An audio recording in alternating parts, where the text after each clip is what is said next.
Hello दोस्तों, आप सभी लोगों का हमारे यूट्यूब चैनल हिंदी मीडियम वाले में स्वागत है। दोस्तों, ये हिंदी मीडियम वाला यूट्यूब चैनल कक्षा 1 से 12 तक के जो विद्यार्थी हैं, हिंदी मीडियम से पढ़ते हैं, उनके लिए सभी सब्जेक्टों का ऑनलाइन पढ़ाई कराता है। मतलब ऑनलाइन सभी सब्जेक्ट आपको लगभग में दिख जाएगा। और ख़ास करके आप लोगों को मैथ और साइंस और इंग्लिश ये सब्जेक्ट आपको ज़रूर मिलेंगे। और आपको और सब्जेक्टों की नीड होगी, आवश्यकता होगा, तो उसका भी वीडियो आपको हमारे चैनल पर अवश्य मिलेगा। सिर्फ आपको हमारे कमेंट बॉक्स में आपको करना है कि आपको किस टॉपिक पे कौन से सब्जेक्ट का वीडियो चाहिए, इसके बारे में आपको कमेंट करना होगा।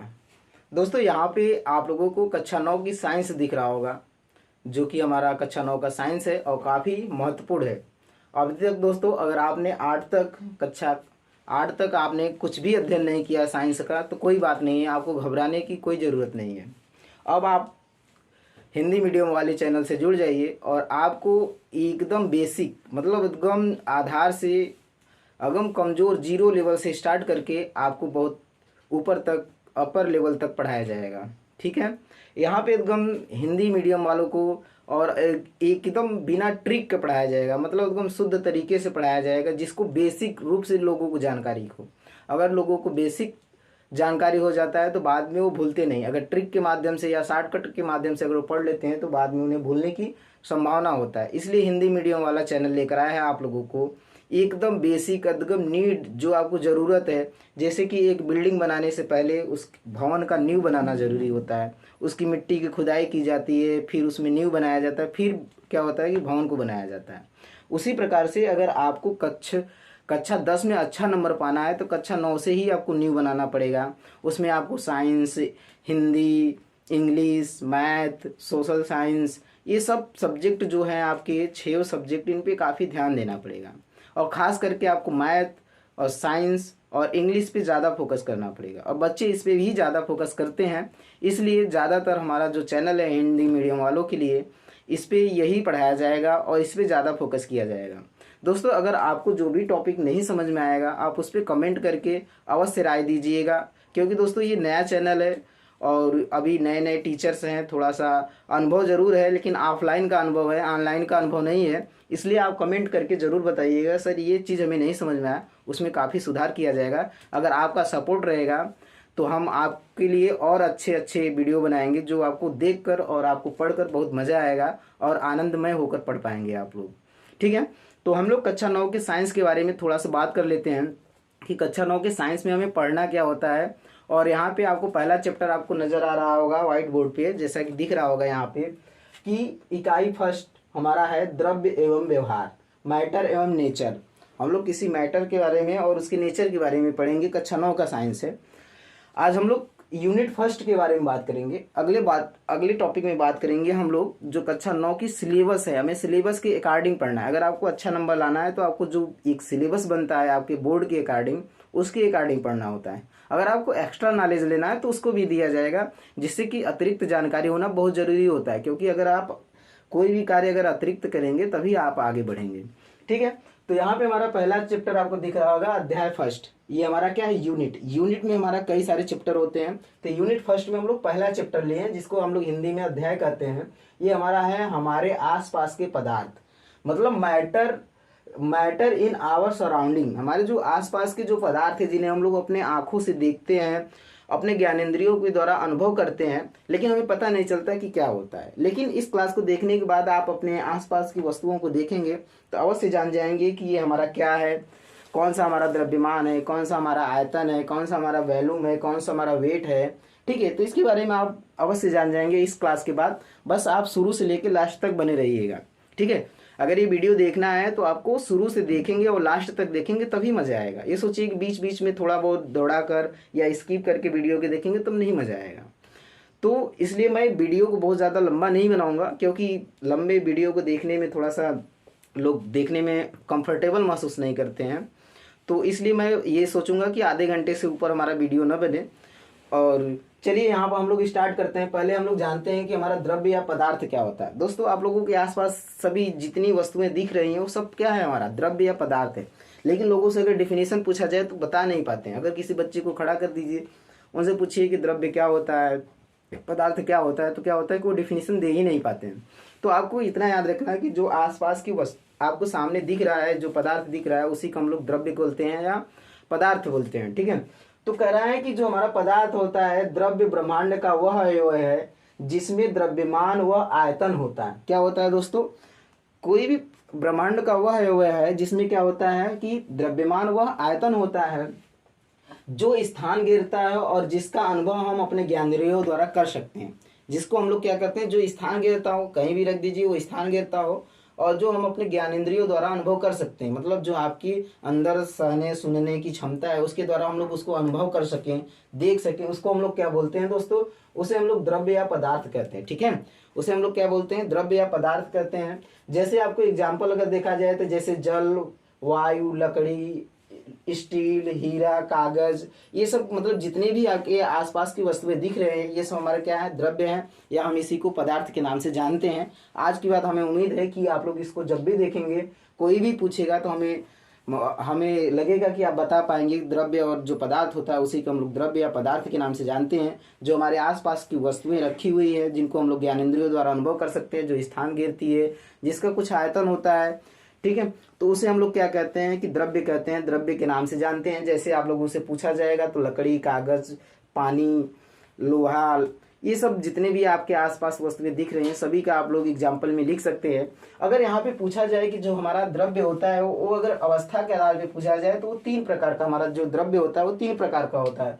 कौन कौन सा होता है, एक ठोस होता है, एक द्रव्य होता है और एक गैस होता है। ये क्या होता है, 3 प्रकार के होते हैं। कौन कौन से होते हैं, 3 प्रकार के होते हैं।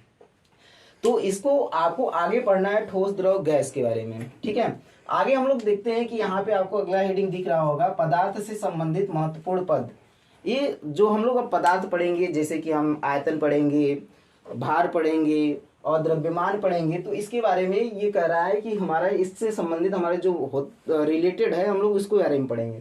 क्या कर रहा है कि important terms related to the matter. यहाँ पे दोस्तों आपको हिंदी में जो हमारा हेडिंग है उसका इंग्लिश भी मैं बताता जा रहा हूँ, क्योंकि बाद में आपको क्या हो कि थोड़ा बहुत इंग्लिश तो आता रहे, ऐसा ना रहे कि कहीं इंग्लिश लिखा रहे तो आपको समझ में ना आए। इसलिए आपको थोड़ा बहुत मैं इंग्लिश आपको बताता चलूंगा सिर्फ हेडिंग के बारे में। तो क्या रहा है कि important terms related to the matter, matter से संबंधित जो टर्म्स है उसके बारे में हम लोग कंडीशन के बारे में बात करते हैं। पहला आपको यहाँ पे दिख रहा होगा द्रव्यमान, जिसको हम लोग इंग्लिश में क्या कहते हैं दोस्तों, मास कहते हैं। ठीक है, क्या कहते हैं, मास कहते हैं। अब मास और भार, हमारा दूसरा हेडिंग आपको दिख रहा होगा भार। बहुत सारे बच्चों को मास और जो हमारा भार होता है इन दोनों में क्या होता है, बहुत सारी कंफ्यूजन होता है, वो डिफिनीशन सही से दे नहीं पाते हैं। ठीक है, तो इसको आपको सिर्फ एक चीज के बारे में याद रखना है, उसके बाद आप हमेशा कभी नहीं भूलेंगे। बस आप इसको ध्यान से देखिएगा और 1-2 बार आप लोग लिख लीजिएगा, और लिखने के बाद 1-2 बार पढ़ लीजिएगा। पढ़ने के बाद आपका माइंड सेटअप हो जाएगा और उसके बाद आप नहीं भूलेंगे। चलिए देखते हैं हम लोग मास क्या होता है। हमारा मास क्या होता है, किसी वस्तु में उपस्थित द्रव्य की वास्तविक मात्रा को हम लोग क्या कहते हैं, द्रव्यमान कहते हैं। क्या कहते हैं कि कोई अगर हमारा वस्तु है, अगर उस वस्तु में जो उपस्थित द्रव्य की वास्तविक मात्रा है, जो हमारा वास्तव में उसकी मात्रा होती है, उसी को हम लोग क्या कहते हैं दोस्तों, द्रव्यमान कहते हैं। जैसे कि किसी वस्तु का द्रव्यमान क्या होता है, सदैव निश्चित होता है। अगर कोई वस्तु है उसको चाहे आप सूर्य पे ले जाइए, चंद्रमा पे ले जाइए, पृथ्वी पे ले जाइए या किसी अन्य ग्रह पे ले जाइए, तो उसका जो होगा वो द्रव्यमान कभी भी परिवर्तन नहीं होगा। मतलब वो क्या रहेगा, हमेशा क्या रहेगा दोस्तों, वो निश्चित रहेगा। आपको इस बात को याद रखना है कि द्रव्यमान क्या होता है कि कभी भी परिवर्तन नहीं होता, चाहे आप किसी भी ग्रह पे रहिए या किसी स्थान पे रहिए। अर्थात ये क्या होता है कि अर्थात ये स्थान परिवर्तन पर इसका मान परिवर्तन नहीं होता है। ठीक है, इसका मान क्या होता है, बदलता नहीं है। आपको इस बात को नोट करके रखना है, काफी इंपॉर्टेंट है और काफी बार पूछता है। और इसको क्या करते हैं, इसको स्मॉल एम से प्रदर्शित करते हैं। किससे प्रदर्शित करते हैं दोस्तों, आपको याद रखना है, स्मॉल एम से प्रदर्शित करते हैं इसको। ठीक है, आगे हम लोग बढ़ते हैं यहाँ पे भार, कि हमारा भार क्या होता है, वेट क्या होता है। अब आप लोग तो द्रव्यमान के बारे में सुन ही लिए हैं, समझ ही लिए हैं, तो अब लोग हम भार के बारे में बात कर लेते हैं कि वेट किसे कहते हैं। भार को इंग्लिश में क्या कहा जाता है दोस्तों, वेट कहा जाता है। ठीक है, वेट क्या होता है कि पृथ्वी अपने केंद्र की ओर, क्या होता है दोस्तों, पृथ्वी अपने केंद्र की ओर वस्तुओं को जिस बल द्वारा, देखिए यहाँ पे इंपॉर्टेंट चीज है, क्या कर रहा है कि पृथ्वी अपने केंद्र की ओर वस्तुओं को जिस बल द्वारा आकर्षित करती है, क्या कहलाता है, भार कहलाता है। क्या आपको याद रखना है कि हमारा पृथ्वी अपने केंद्र की ओर वस्तुओं को जिस बल के द्वारा क्या करता है, आकर्षित करता है, उसी को हम लोग क्या कहते हैं दोस्तों, भार कहते हैं। अब क्या होता है कि भार हमारा जो होता है स्थान परिवर्तन पर इसका मान परिवर्तित हो जाता है। इस बात को आपको याद रखना है कि हमारा जो भार होता है, अगर भार को हम लोग स्थान परिवर्तन कर दें, जैसे कि हम किसी अन्य ग्रह पे चले जाए, सूर्य पे चले जाए, चंद्रमा पे चले जाए, या शुक्र पे चले जाए, मतलब अलग अलग स्थान पे चले जाए, तो हमारे भार में परिवर्तन हो सकता है। ठीक है, तो हमारा क्या हो सकता है कि भार में परिवर्तन हो सकता है, लेकिन हमारा जो द्रव्यमान था उसमें परिवर्तन नहीं हो रहा था। इस बात को आपको नोट करके रखना है। और इसको हम लोग क्या करते हैं दोस्तों, स्मॉल w से प्रदर्शित करते हैं। किससे प्रदर्शित करते हैं, इस बात को नोट करना है कि इसको स्मॉल w से। वेट, वेट का पहले आपको यहाँ पे देखना है, वेट हम लोग कैसे लिखते हैं, WEIGHT। यहाँ पे स्मॉल w हम लोग यहाँ पे w जो लिए हैं इसी को स्मॉल अक्षर ले लेते हैं, तो इससे क्या करते हैं, वेट को प्रदर्शित करते हैं। मास को कैसे प्रदर्शित करते हैं आपको याद रखना है। मास को इंग्लिश में हम लोग, सॉरी, द्रव्यमान को हम लोग दोस्तों इंग्लिश में क्या कहते हैं, मास कहते हैं। मास को हम लोग एम में डबल एस रख रहे हैं, यहाँ पे यम है, तो याद रखना है जो पहला लेटर है हम लोग द्रव्यमान को उससे प्रदर्शित करते हैं, और वेट में जो हमारा पहला लेटर है उसी से हम लोग क्या करते हैं कि द्रव्य भार को प्रदर्शित करते हैं। ठीक है, इतनी बातें हमें उम्मीद करते हैं कि आपको समझ में आ गया होगा। अगर नहीं समझ में आया होगा तो आप जरूर कमेंट बॉक्स में कमेंट करिएगा कि क्या नहीं समझ में आया आपको, क्या मैं समझा पाया या नहीं समझा पाया। चलिए आगे बढ़ते हैं, हम लोग तीसरे की तरफ बढ़ते हैं। कह रहा है कि द्रव्यमान तथा भार में संबंध। हमारा कह रहा है कि relation between mass and the weight. हमारा जो ये यहाँ पे हम लोग क्या करेंगे, इसमें आपस में रिलेशन देखेंगे कि इनमें आपस में कैसा जुड़ाव है। ठीक है, इसके बारे में बात करते हैं। देखिए कह रहा है कि यदि किसी वस्तु की जो द्रव्यमान है यम है तथा उसका भार w हो, तो क्या होगा, उनमें संबंध क्या होगा, W बराबर m इंटू जी होगा। क्या होगा, W बराबर m इंटू जी होगा। W हमारा क्या है, भार, भार बराबर द्रव्यमान इंटू गुरुत्वीय त्वरण। क्या होगा यहाँ पे हम यहाँ पे दिखा दे रहे हैं दोस्तों इसको, भार बराबर द्रव्यमान इंटू गुरुत्वीय त्वरण। ठीक है, आपको इसको याद रखना है हिंदी में। भार बराबर क्या होता है, द्रव्यमान इंटू गुरुत्वीय त्वरण। ठीक है, तो यहाँ पे जहाँ पे जी क्या है, हमारा गुरुत्वीय त्वरण है, और जी का क्या होता है कि स्थान परिवर्तन पर जी का मान परिवर्तित हो जाता है।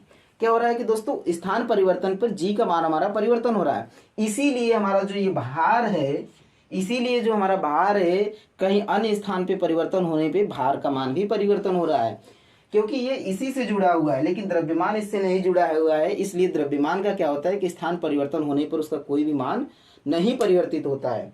ठीक है दोस्तों, आज का जो हमारा टॉपिक है, आज का जो वीडियो है, बस यहीं तक है दोस्तों। अगर आपको समझ में आया होगा तो एक कमेंट करके हमें जरूर सलाह दीजिएगा कि ये हमारा चैनल कैसा लग रहा है। और दोस्तों ये वीडियो आपको उन लोगों तक शेयर करना है जो कक्षा 9 की क्लास की तैयारी करते हैं, जो आगे अपने भविष्य में कुछ करना चाहते हैं, जैसे IRT करना चाहते हैं, पॉलिटेक्निक करना चाहते हैं, या गवर्नमेंट बीटेक क्वालिफाई करना चाहते हैं कॉलेज पाने के लिए, या IIT की तैयारी करना चाहते हैं। तो ऐसी बात नहीं है कि IIT की तैयारी हिंदी में नहीं कर सकते हैं। आप लोग IIT की तैयारी हिंदी में भी कर सकते हैं, अब पॉसिबल हो गया है, अब दोनों भाषाओं में एग्जाम दिया जा रहा है।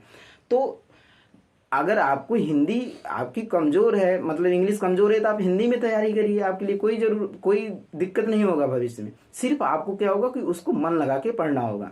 ठीक है, तो इसको इतना ज़्यादा शेयर करिएगा, इतना ज़्यादा शेयर करिएगा कि उन बच्चों तक पहुंच जाए जो ये सब की ज़रूरत है, उनको पढ़ने की ज़रूरत है। ठीक है, चलिए दोस्तों ये वीडियो यहीं पे समाप्त करते हैं। तब तक के लिए बाय, जय हिंद दोस्तों।